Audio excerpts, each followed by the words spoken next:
warahmatullahi wabarakatuh. Saya Dea Zafira dengan NIM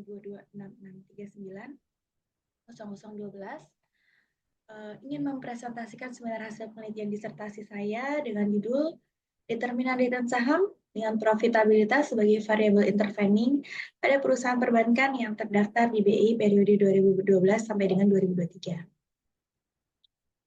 Sebelum masuk ke pembahasan dari hasil disertasi saya, izinkan saya untuk mengucapkan beberapa ucapan terima kasih. Yang pertama untuk Prof. Dr. Insinyur Hadi Yudi Yulius, MBA, selaku Ketua Yayasan Administrasi Indonesia. Yang kedua, Prof. Insinyur Sri Astuti Indriani, MS, PhD, selaku Rektor Universitas Persada UPI. Dr. Marlina SMM, selaku Dekan Fakultas Ekonomi dan Bisnis UPI. Kemudian Prof. Dr. Irwan Anusirwan, Insinyur Anusirwan, MSCMM, selaku Ketua Program Dr. Ilmu Manajemen UPI.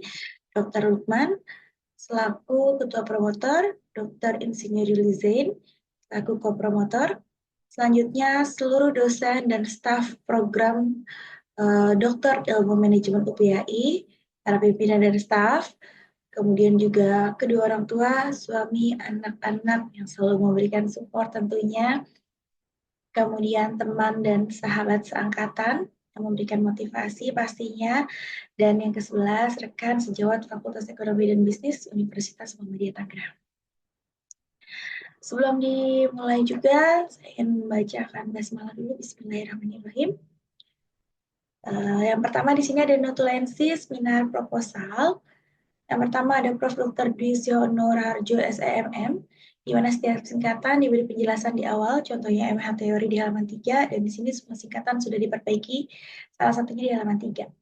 Yang kedua, data yang disajikan sudah cukup, namun beri penjelasan di setiap data yang disajikan pada latar belakang, jangan hanya mewakilkan nilai terendah atau tertingginya saja agar fenomena bisa tercerminkan, terutama bahas semua data yang menunjukkan nilainya di luar dari standar. Nah, sebelumnya dari halaman 5 sampai dengan 20, dan ini sudah dilakukan penambahan penjelasan khususnya untuk data-data yang memang terlalu ekstrim yang di luar dari standar yang bisa dilihat dari beberapa perusahaan. Yang ketiga, tambahkan keterangan terkait aturan OJK, yaitu RGEC-nya. Nah, di sini sudah dimasukin sesuai dengan penjelasan dari PBI nomor 13, PBI garing 2011 pada halaman 4. Yang keempat, gunakan kata yang sama untuk imbal hasil atau keuntungan di halaman 3, dan ini sudah dilakukan perbaikan di halaman 478. Yang kelima, update standar dari setiap variabel. Ini di halaman 128, dan di sini sudah diupdate untuk setiap standarnya di sini ada halaman 135. Kemudian dari Dr. Insinyur Yulizain MM, di mana munculkan keterangan tabel jika tabel lebih dari satu halaman di halaman 65, dan ini sudah diperbaiki start di halaman 89. Yang kedua, tambah teori yang terkait berhubungan dengan variabel perhentian di halaman 35, ini sudah ditambahkan seperti teori pasar modal, investasi, saham, profitabilitas, dan yang lainnya di halaman 43 sampai dengan 69.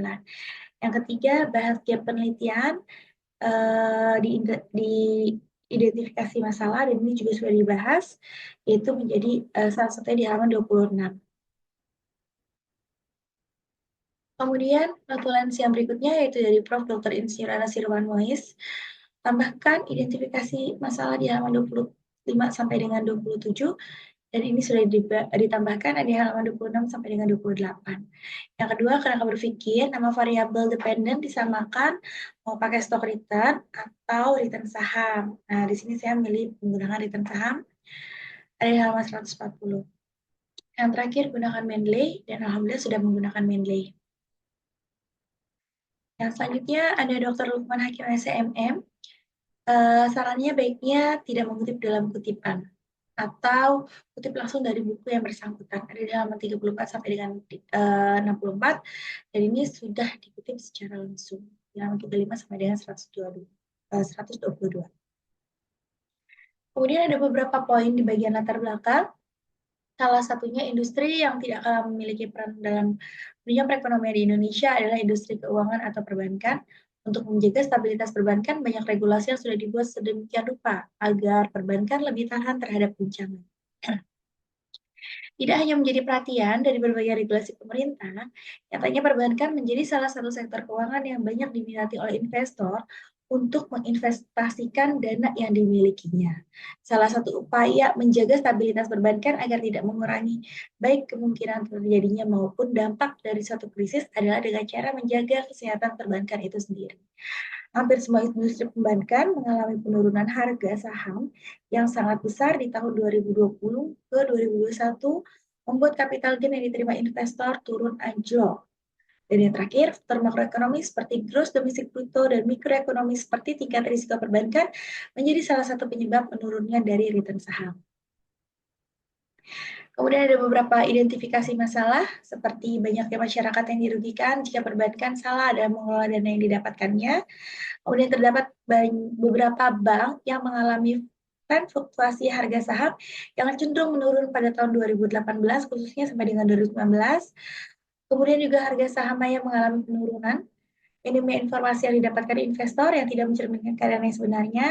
Kemudian juga terjadinya risiko sistematik, terjadinya kredit macet, kemudian tidak mampunya bank memberikan pengembalian saat nasabah ingin menarik dananya.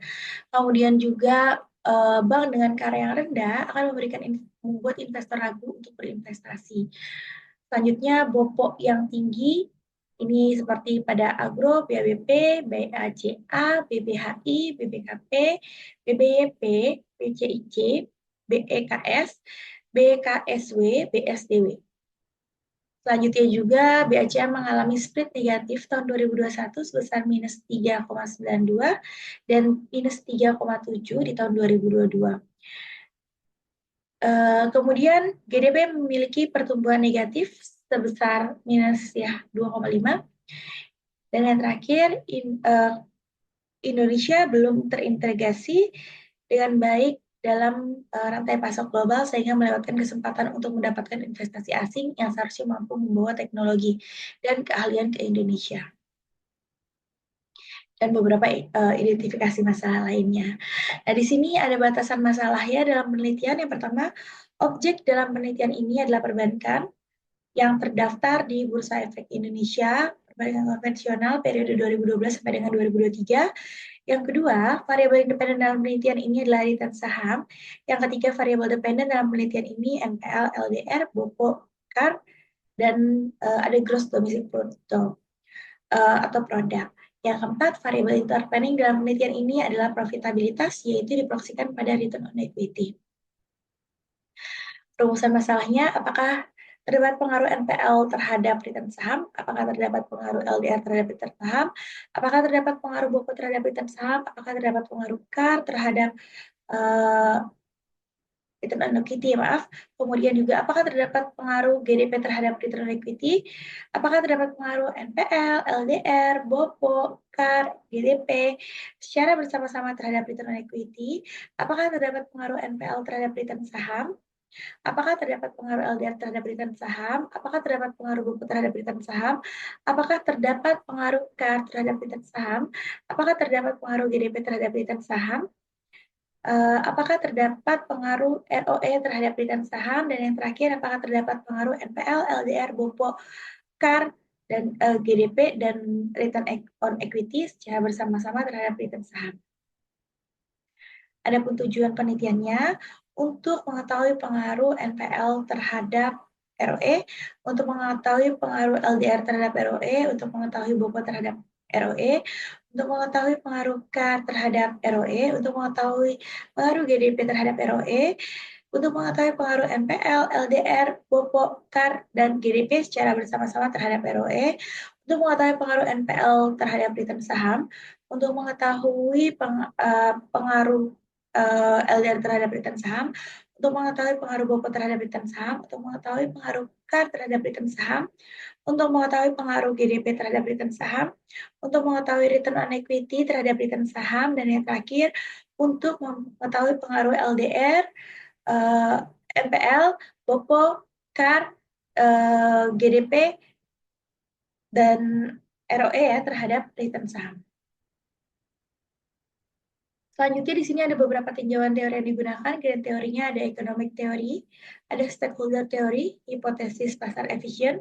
Di bagian middle teorinya ada teori VUCA, teori struktur modal, teori pasar modal, teori return saham, kemudian juga profitabilitas, risiko perbankan, dan teori makroekonomi yaitu khususnya pada GDP. Selanjutnya ada rancang model dalam penelitian ini, di mana hipotesis yang pertama, yaitu bisa dilihat dari X1 NPL terhadap ROE, yang keduanya ada LDR terhadap ROE, ketiganya BOPO terhadap ROE, keempat CAR terhadap ROE, GDP terhadap ROE, kemudian yang keenamnya ini, yang secara bersama-sama, ini yang ditandakan dengan garis titik-titik merah ini, H6-nya, NPL, LDR, BOPO, CAR, GDP secara bersama-sama terhadap ROE. Kemudian hipotesis yang ketujuhnya NPL terhadap return saham, LDR terhadap return saham, BOPO terhadap return saham, CAR terhadap return saham, GDP terhadap return saham, kemudian ROE terhadap return saham, dan yang terakhir secara bersama-sama NPL, LDR, BOPO, CAR, GDP, dan ROE secara bersama-sama terhadap return saham yang bisa dilihat dari garis titik yang berwarna biru. Metodologi penelitian yang digunakan dalam penelitian ini yaitu menggunakan pendekatan kuantitatif ya, kuan yang artinya adalah hitungan, artinya data berupa angka. Kemudian asosiatif kausal sendiri artinya penelitian ini akan bertujuan untuk mengetahui hubungan ataupun pengaruh dari variabel bebas ke variabel terikat. Selanjutnya objek dalam penelitian ini adalah perusahaan perbankan yang terdaftar di BI dengan periode 2012 sampai dengan 2023. Selanjutnya ada operasional variabel dalam penelitian ini. Untuk return saham, ini didapatkan dari rumus PT min PT min PT min 1, atau P-nya di sini adalah price, T-nya adalah tahun tersebut, price di tahun tersebut yang lagi dihitung dikurangi dengan price tahun sebelumnya, dikurangi dengan price tahun sebelumnya. Untuk profitabilitasnya, ini pakai return on equity, yaitu earning after tax dibagi dengan total equity, likuiditasnya LDR, kredit dibagi dengan dana pihak ketiga, operasional ada BOPO, biaya operasional dibagi dengan pendapatan operasional, kecukupan modalnya ada CAR, yaitu modal bank dibagi TMR. Kemudian GDP-nya di sini ada C plus I plus G, X dikurangi M. Jadi C-nya adalah konsumsi, I-nya investasi, G-nya government, X-nya di sini adalah ekspor dikurangi dengan M-nya adalah impor.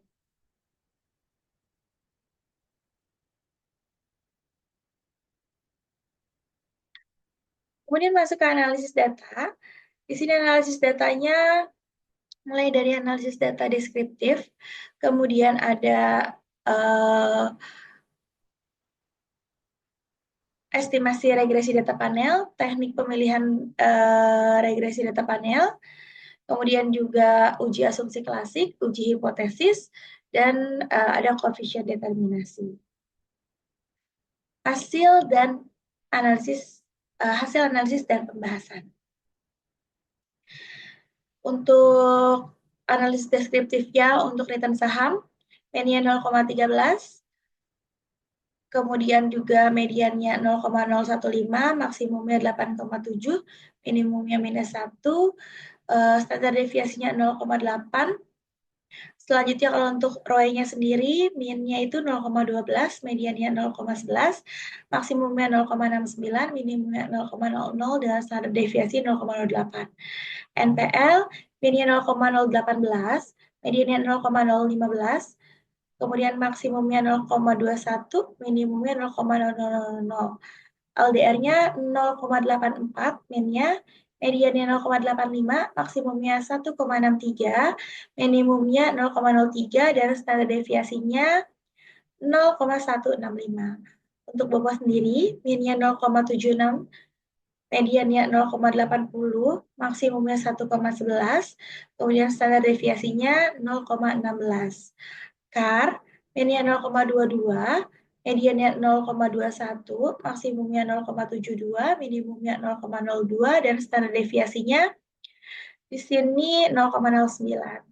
Untuk GDP, min-nya 0,045, mediannya 0,05, maksimumnya 0,06, minimumnya minus 0,02, standar deviasinya di sini 0,02.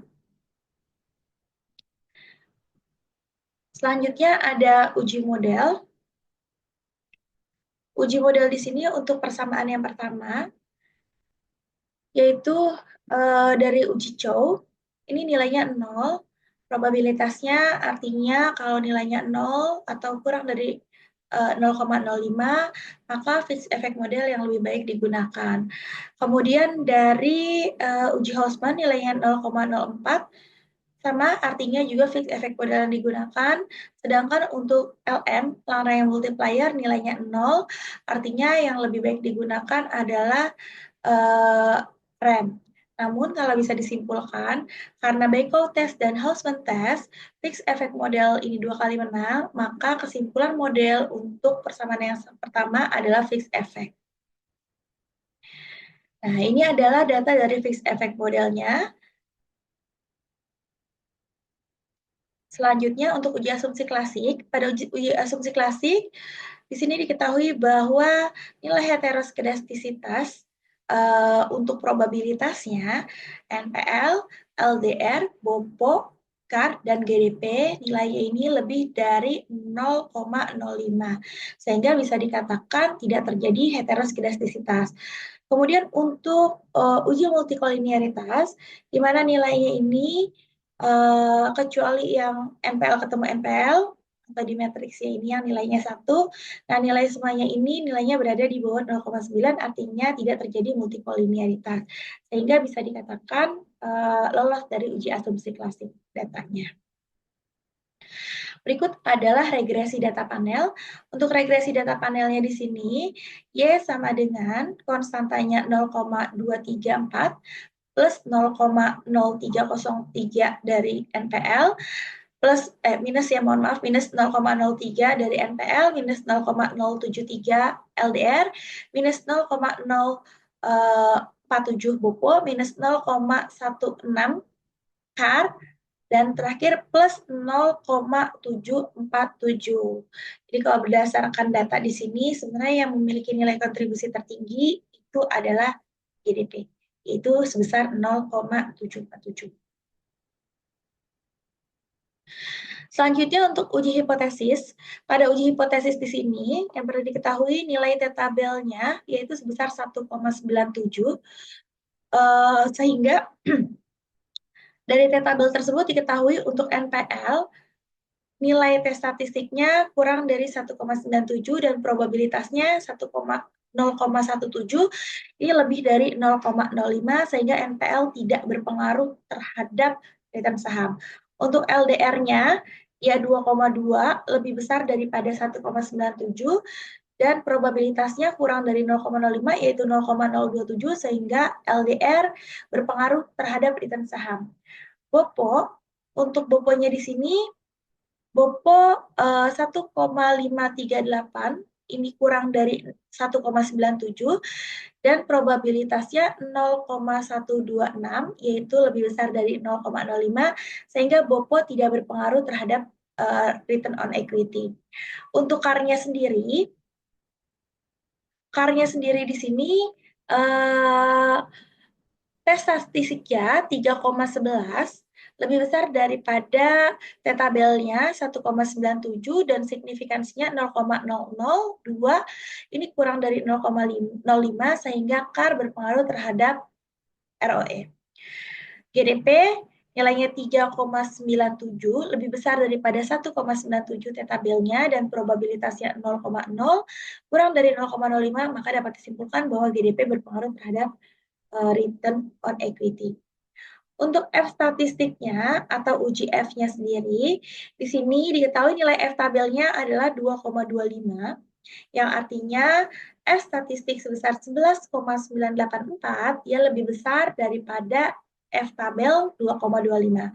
Dan signifikansinya 0,00 kurang dari 0,05, maka bisa dikatakan secara bersama-sama atau secara simultan variabel NPL, LDR, BOPO, CAR, dan GDP itu berpengaruh terhadap return on equity dengan koefisien determinasi atau dengan besarnya pengaruh sebesar 52,7%, yang artinya sisanya itu sekitar 47,3% itu dipengaruhi oleh variabel di luar dari variabel yang diteliti.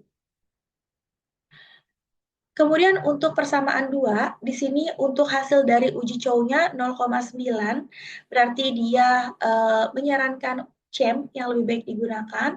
Kemudian untuk LM-nya, mohon maaf, Hausman-nya sendiri 0,8, RAM yang artinya lebih baik digunakan, dan untuk LM-nya sendiri nilainya 0,0, artinya rem yang lebih baik digunakan. Sehingga dapat disimpulkan karena rem 2 kali menang baik di Hausman test ataupun di LM, maka untuk persamaan 2 akan digunakan model random effect model.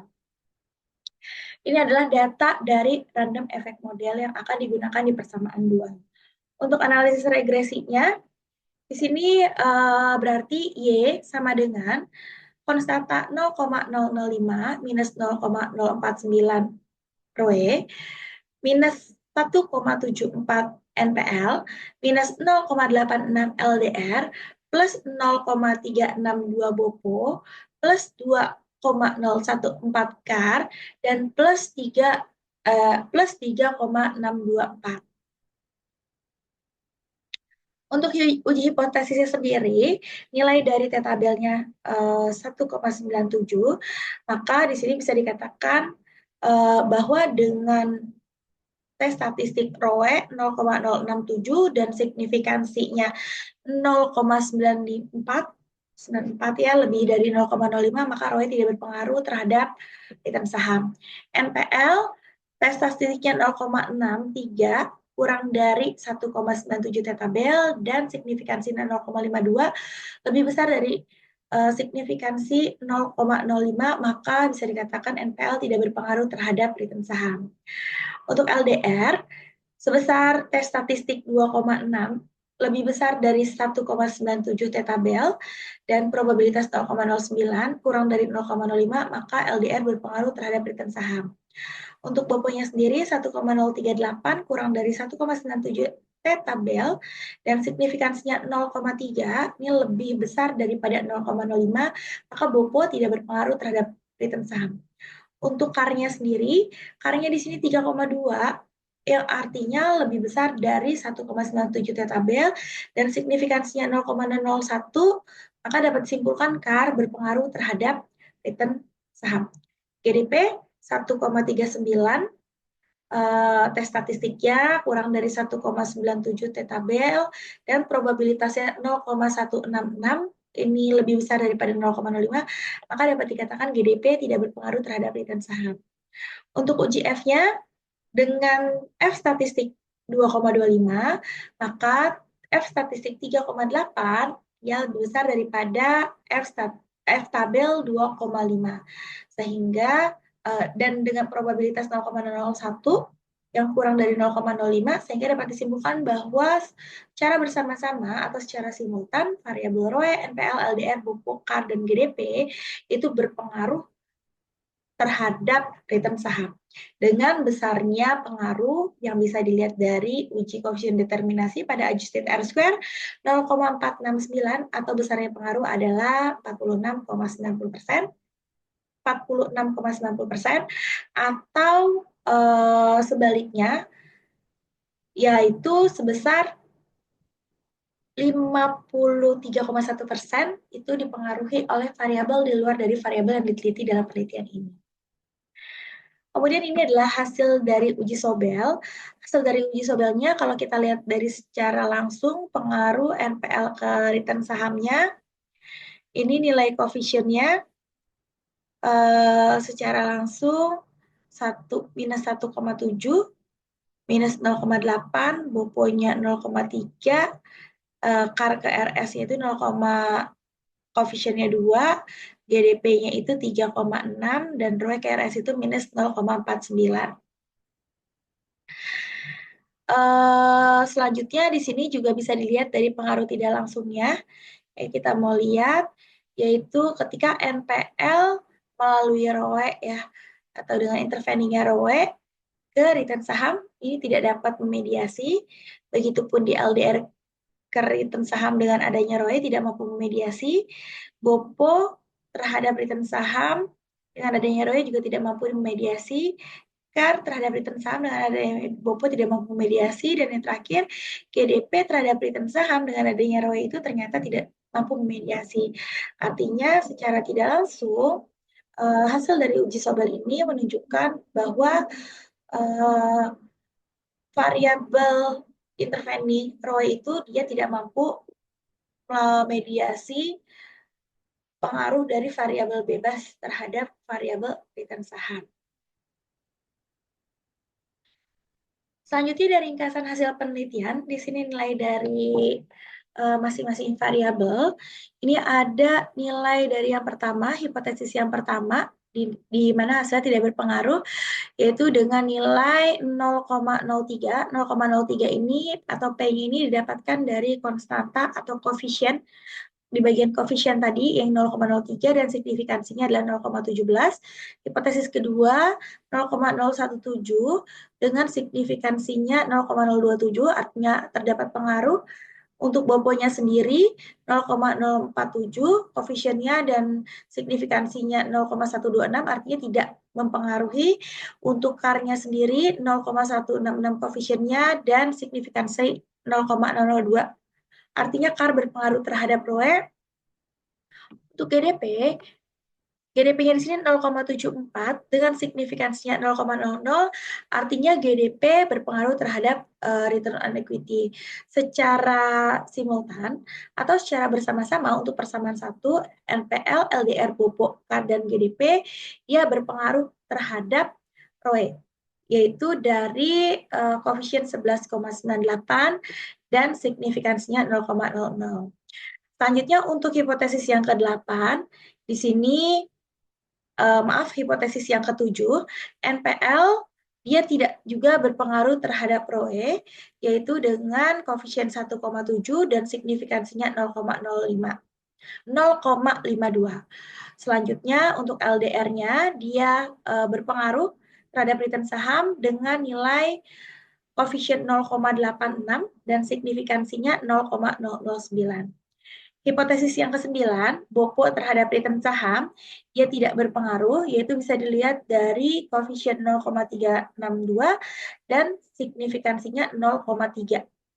Yang ke-10, CAR berpengaruh secara langsung terhadap return saham, yaitu dari 2,014 koefisiennya dan signifikansinya 0,01. Yang ke-11,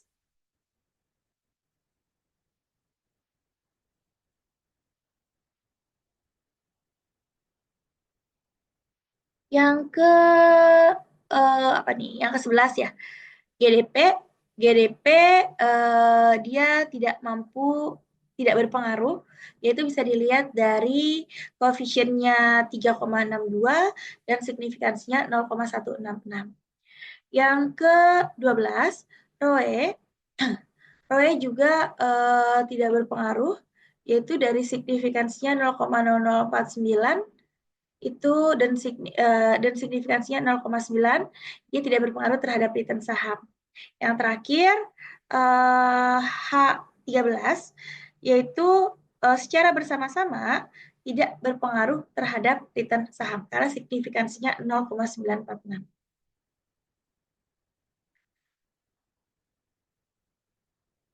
Ini ada ringkasan hasil pengujian hipotesis. Hipotesis yang pertama itu ditolak karena probabilitasnya 0,17 lebih besar daripada 0,05 dan T hitungnya di sini minus 1,3 kurang dari 1,9 T tabel. Untuk LDR-nya diterima karena nilai dari probabilitasnya 0,27 kurang dari 0,05 dan T hitungnya 2,27 lebih besar daripada 1,97. Untuk hipotesis yang ketiga, yang ketiga ini ditolak ya, karena nilai dari BOPO-nya 0,126 itu probabilitasnya lebih besar daripada 0,05 dan T hitungnya ini 1,5 lebih besar daripada 1,97 dari T tabel. Untuk hipotesis yang keempat ini diterima karena T hitungnya 3,11 dia lebih besar daripada 1,97 dan nilai dari signifikansinya 0,002 di bawah dari 0,05. Untuk GDP diterima hipotesisnya karena T hitungnya lebih besar daripada T tabel 3,9 lebih besar daripada 1,97 dan probabilitasnya 0,00 kurang dari 0,05. Untuk hipotesis yang keempat di sini